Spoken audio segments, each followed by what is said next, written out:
ce da ni na makaro, rauni na san ki bai warke ba masoyiya.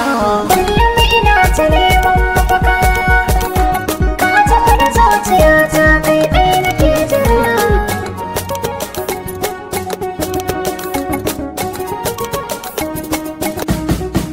Duk zancen wata ana sa rana, in na zan wata a ce miki zana.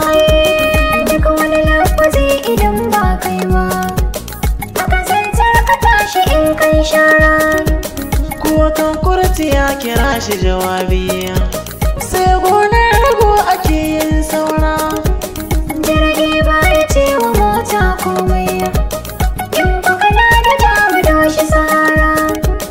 Doka farin ciki yana da mafari, me sai gane ya ki zane ji sanyi a zuciya.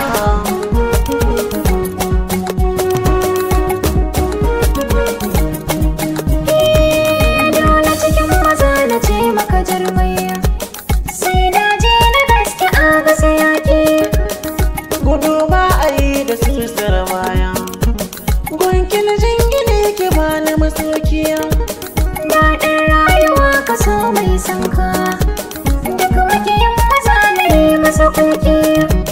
Yanayin damuna daban da na raniya, haɗuwa ta da ke kamar a mafarki. Daga kallo ɗaya na kamu da sanka, na same ka na yi babban dace a duniya.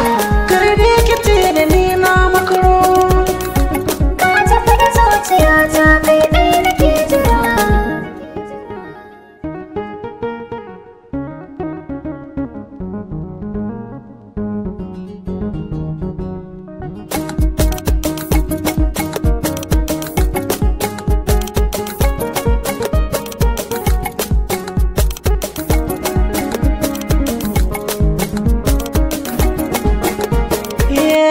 kogi zuma akwai shi da zaki, in baka sha mutu kira shi maɗaciya.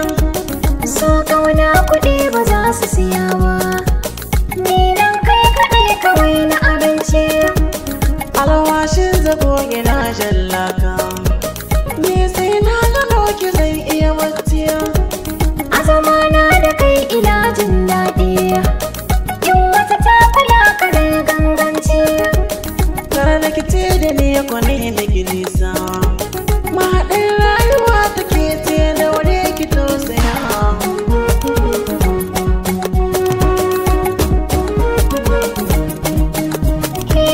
Tun da ka zo gare ni ba kamaraici, za na kula da kai fiye da ni kaina. Kalamar rabuwa a kiwa kuka, a kalaman ki babu gugar zana. In dai har da ranka ka sha kallo, kai ɗaya duniya na baiwa kaina. Mai haƙuri ba zai ƙi dacewa ba, a bayanan kini na san matsayina. Ai kuma naka ne suke cire kewa, duka a cikin samari kafi sa ado da kwalliya. Kar dai ki ce da ni na makaro, rauni na san ki bai warke ba masoyiya. Kullum ina ta neman mafaka, ka tafi da zuciyata